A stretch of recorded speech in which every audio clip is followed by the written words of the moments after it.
Over 50% of the world's population is under 30 years old. This includes low-income, middle-income, and upper-income students. These students have grown up in the age of information and digital media. We know that the learning outside of school matters tremendously for the learning in school. The question is, how can we be more active about linking those two together? Which brings us to another question. So what are they learning outside of school? Students are getting an informal education outside of school that does not match what they are learning in school.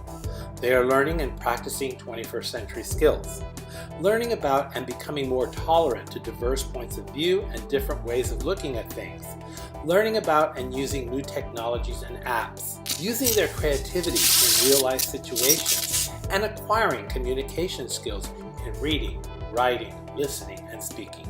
How does our role as language teachers change, and how can we help connect what students are learning outside of the classroom with what they are learning inside of the classroom? How can technology assist us in this process? It's not just about using technology though. It's about using it for specific purposes and to facilitate and accomplish the goals we've established. Students today have grown up in the age of digital information, are familiar with it, and used to this medium. Some of the benefits of using technology are: it promotes learning. Students see technology as a natural form of learning new things. It engages students in the learning process. Even the poorest students may have access to cell phones, TVs, computers, and other forms of technology. It somewhat levels the playing field.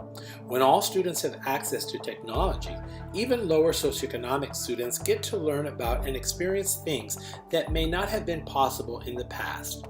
It encourages production. Students want to use technology to create products they can show and share with others, such as music, pictures, videos, websites, blogs, podcasts, etc. And finally, it maximizes the learning potential. All students can participate. Even shy students get an opportunity to express themselves through technology. When we think of today's world, we see a world that's interconnected via internet and digital media. Businesses, education, science, and the environment are all intertwined globally, and there is a strong need for people to be able to connect linguistically with one another. Acquiring multicultural literacy and learning at least a second language becomes an essential part of one's education. This provides you with another perspective or view of the world and the opportunity to learn about, understand, and appreciate other people's cultural values and ideas. We are in the 21st century, where educational and 21st century literacy demands on students are ever more present and demanding. We are shifting from natural resource-based industries in which commodity prices are coming down and stabilizing around the world to brain-based industries where intellectual property is even more valuable than gold, oil, or food. There are 7 industries in the 21st century that will lead the way. These are microelectronics, biotechnology, new materials and science industries, civil aviation, telecommunications, robotics and machine tools, and computers and computer software.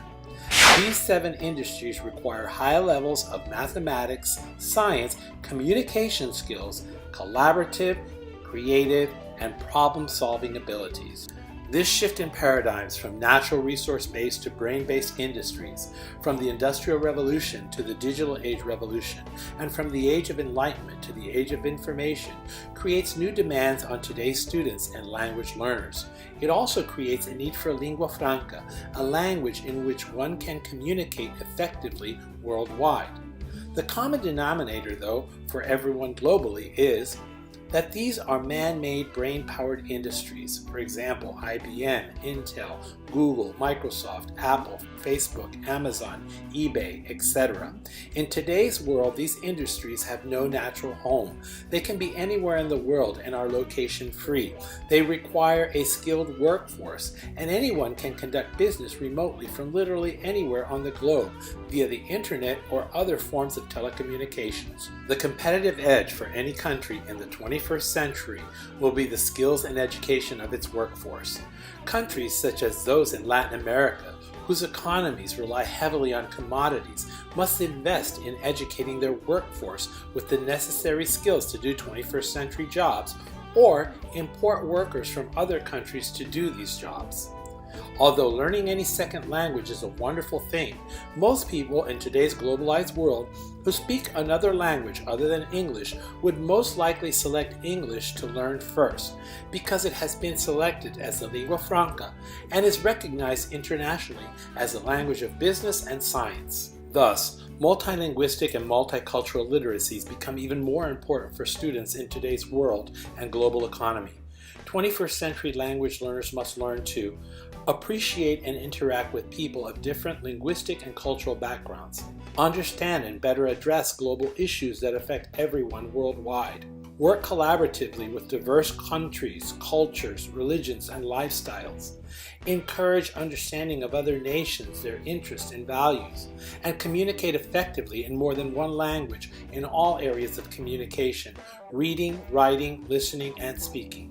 In closing this talk, I would like to quote an old Hebrew proverb: "Do not confine your children to your own learning, for they were born in another time." We must strive to prepare our country's workforce with the academic, linguistic, and cultural skills they will need in order to become effective members of a global society in which multicultural views and multiple languages prevail. As the world continues to move forward, so must we, and so must the world as a whole. Whether we like it or not, the world has become smaller through technology, and one must learn to adapt to this new paradigm in order to fit into a globalized world. Thank you for allowing me the opportunity to share these thoughts with you today, and I hope that this short talk will help you in tailoring the education that your students need in order to become productive members of society.